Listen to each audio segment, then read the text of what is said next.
Okay. So today we have two special guests. Secretary of Agriculture Tom Vilsack and National Economic Council Director Brian Deese are here to talk to you about what we're seeing behind increases in grocery food prices.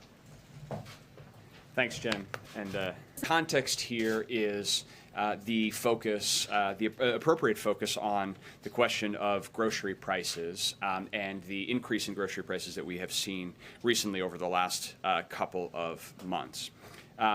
And if we unpack that, one of the interesting findings of the report that we put out today is that about half of the overall increase in grocery prices can be attributed to a significant increase in prices in three products: in beef, in pork, and in poultry. And in beef and in pork, we've seen double-digit increases in prices over the last couple of months.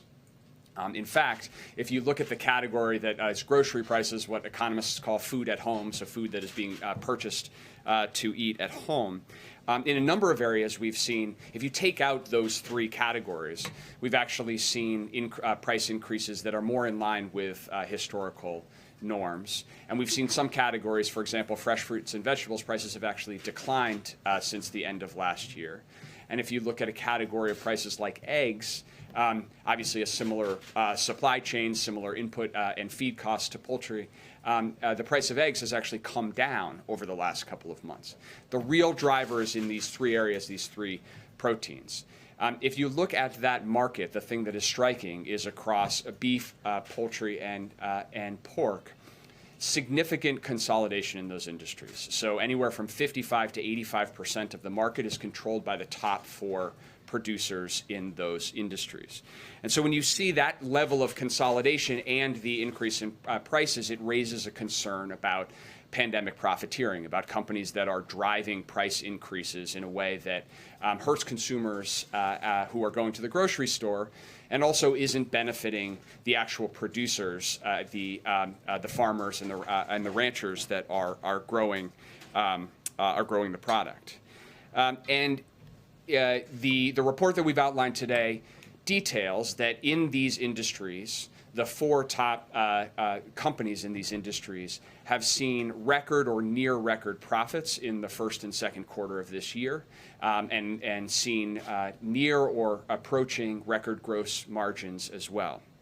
So we have a story of a consolidated industries with companies that are generating record profits and then driving price increases for consumers without passing on those benefits to the underlying producers. Mr. Secretary, Brian, could you guys please go back to this pandemic profiteering that you mentioned?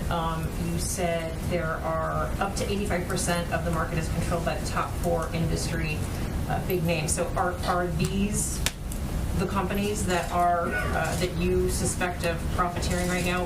Forgive me if this is an ignorant question. What are these companies? Who are they? What are the top four? And what specifically are you seeing as it relates to this profiteering? Sure. Let me just start, and then the Secretary should jump in. I think so. With respect to the data, if you look at the beef industry, for example, the top four meat processors control 85% of the market. That's in contrast to I mentioned the issue of eggs earlier, where a far less concentrated. The top four processors there control about 30% of the market. And what we've seen is that those four companies.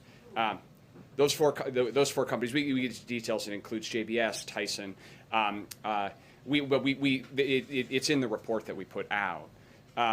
Those companies have seen record or near record profits in the first half of this year. And that has coincided with a period where we've seen disproportionate increase in prices in those segments. And that actually is driving about half of the increase in overall grocery prices, in overall food away from food at home prices. And so it raises this question of, in this consolidated industry, are those price increases being driven by, being passed on to the growers? And what we see, the real concern we have, is that consumers are facing higher prices, and the growers are not getting paid higher. And that raises a real concern and a real question, which is what's motivating this focus and the actions that we're taking. And I would just simply say, there's reason for concern here. Department of Justice recently had a price-fixing case involving Tyson, where clearly there was some wrongdoing that took place. And so it's not something that we are, it's not something we're dreaming up here. The profits are real. The fact that producers are not making a profit. I mean, I remember talking to a producer the other day in Council Bluffs, and he said, I don't get this, Mr. Secretary. He said, I just sold my cattle and I lost $150 a head, but the processor made $1,800 a head. How can that be?